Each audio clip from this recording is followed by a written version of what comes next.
Yo, what's good, kings and queens? It's your boy Don, and I'm back for another reaction video today. If you're new to the channel, please hit that like button, hit that subscribe button, hit that notification bell, and hit all so you know every time I post, you heard. If you're not new to the channel, thank you for popping back out. Thank you for showing love. Thank y'all, man. I'm going to be very consistent, you heard. Every day, you heard, y'all going to see this face. Thank y'all for popping out, you heard. Today, y'all, I want y'all to go ahead and first put y'all social medias down below. We're going to pin somebody, you heard. Thank y'all for popping out. Today, we're going to be reacting to the biggest game show cheaters ever caught. If you watch these game shows like Jeopardy, all these other stuff, I don't know. I never see nobody cheat, but I'm sure this video going to explain everything. So if y'all like these game shows and y'all want to see what happens when these people cheat, and if you on the show, if you ever been on the show or want to go on the show and you want to know what happens, watch this video to the end, you heard. Thank y'all for popping out. Let's get right into the video. Other than that, you heard. The game show is a well-oiled million-dollar machine, built to ensure both fun and fairness. But with tons of cash on the line, some contestants just can't resist the urge to find a way to beat or cheat the system and win big. Here are a few of the biggest game show cheaters in history. All right, let's or at least see. The ones who were caught. Okay. Charles Ingram. Who Wants to Be a Millionaire really wants contestants to win, since it's just good TV to see a regular Joe get rich. Yeah. Even with multiple lifelines available to contestants for especially difficult trivia questions, that just wasn't enough for disgraced Army Major Charles Ingram, who appeared in the British edition of the show in 2001. According to Vice, Ingram stationed two people in the audience, his wife Diana and his friend Taekwon Widdock, both former contestants. As he carefully read off each of the four multiple choice answers out loud, he'd listen for a cough, which was allegedly a signal from his plants as to which answer was the correct one. Using this ridiculous method pioneered by cheating high school students, Ingram actually won the £1 million grand prize. Wow. The scheme was ultimately discovered and all three were found guilty of, quote, procuring the execution of a valuable security by deception, or in simpler terms, fraud. All three received suspended prison sentences and were fined a combined total of £55,000, which Charles allegedly never paid. Ingram was also stripped of his title by the Army Board after 17 years of service. As if that weren't enough bad karma, Dang. Charles Ingram later slipped on an apple while mowing his lawn and cut off 3 of his toes. What? Sorry, Charlie. Oh, no. They just made that up. In 2014, Spanish model Adriana Albania appeared on Pasapalabra, Spain's version of Password. Albania's blatant cheating scheme occurred during a segment where she had to listen to song clips and identify the name and performer. The game had barely started when the host and other contestants noticed that she kept looking at a phone she had hidden in her lap. She'd been using the music identification app Shazam. She was called out on it right on the show, but everyone just laughed it off. The host, Kristen Galvez, even said that she deserved a special prize for cheating so brazenly. A few days later, Albania made her intentions clear, saying, "No one told me that I could not cheat. You also have to understand that it was to help someone else. I'm very altruistic." Okay. Khaled Al-Khat-Etani. Millionaire Hot Seat is an Australian spin-off of Who Wants to Be a Millionaire. And in 2014, a cocky 19-year-old law student named Khaled Al-Khat-Etani appeared on the show and racked up winnings of $100,000. Nice. Where's the cellophane? What's that? I want the cellophane. I only get it for $2.50. Maybe I get the cellophane. After the show aired, he told the media that he cheated. Well, sort of. Saying, "I didn't play the game. I played the man." Huh? According to Al-Khat-Etani, he claimed to nail correct answers to the questions not through knowledge, but by watching the body language of host Eddie McGuire as he read off the multiple choice possibilities. Admitting, if you look at it, you see me working Eddie McGuire. I'm reading every single subtle thing about his face. He also watched the studio audience behind McGuire to see which choice made their faces light up.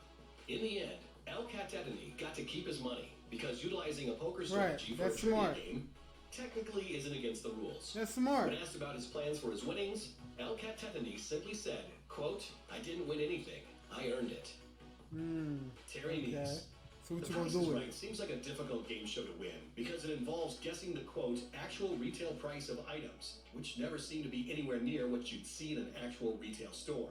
So when Terry Neese put in a bid of $23,743 during a better be showcase old. showdown in 2008 and hit the prize's retail price exactly, it defied all the odds. How'd he do it? Hasn't happened since 72 or 73. One knows. Esquire's profile of Neese revealed his secrets. The man is an analytical genius. Neese has been both an expert blackjack player and an award-winningly accurate meteorologist. I'm Terry Neese. You may be better off sitting at home roasting your nuts on an open fire than going out on the roads tomorrow.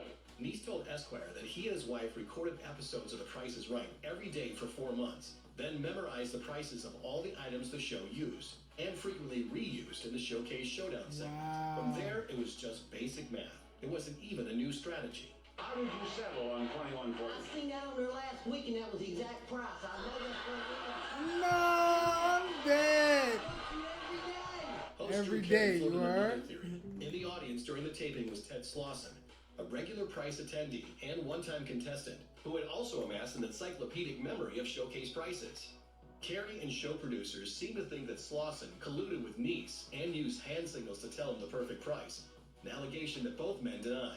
Nice got to keep his winnings because, despite their suspicions, Show couldn't prove he did anything wrong, other than being really good at math. Get those words! Nerd! Nerd!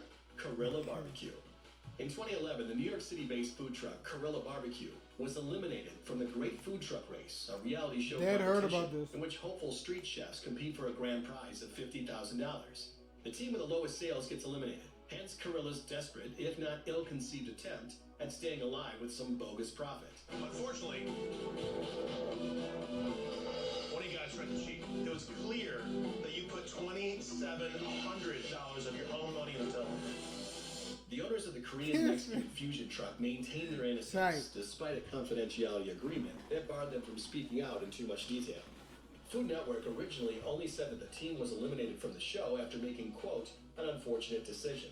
It wasn't until a 2016 interview with KoreanAmericanStory.org that Gorilla Barbecue owner Eddie Song finally cleared up what really happened.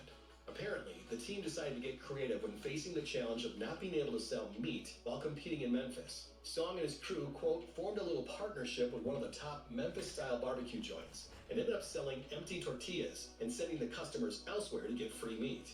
Ultimately, they bent the rules and got busted. The 21 Gang.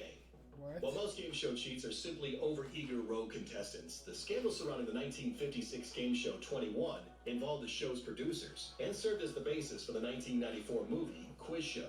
According to Charles Van Doren's New Yorker account of the scandal, producers Al Friedman, Jack Barry, and Dan Enright colluded with contestants Herb Stempel and Charles Van Doren in some carefully choreographed high-stakes game show drama. After around 6 weeks of coach winning for Stempel, the show saw a dip in ratings, possibly due to the unlikable nature of the quirky New York postal clerk. Enter Charles Van Doren, a handsome English professor from Columbia University and the son of a prominent poet. He was similarly coached, and after some staged episodes that ended in ties, Van Doren eventually overtook Stempel. Both contestants walked away with a bunch of cash, and ratings were up. Win-win, right? Wrong. No one believed Stempel's claims about the plague of game show fixing until a notebook full of future quiz answers was found on the set of a completely different game show. Stempel testified to a grand jury, which eventually led to congressional hearings and an amendment to the Communications Act of 1934, making it officially illegal to fix quiz shows. It didn't much matter because the networks were so spooked that they abruptly canceled many of their primetime game shows anyway. We're Wow. looking for nuts now. We're looking for nuts. Nuts! Thanks for watching. Click the looper icon to subscribe to our...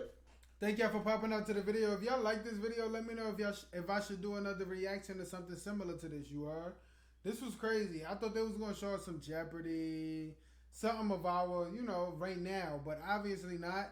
So if y'all can find one with the most updated one, let me know. Send it to me in the DM. I'm gonna react to it. No questions, no problem. You heard. Go ahead and check out my last video. It was comedy. You heard. About to go shoot another one, so I'm gonna see y'all there. You heard. Peace, love. Done.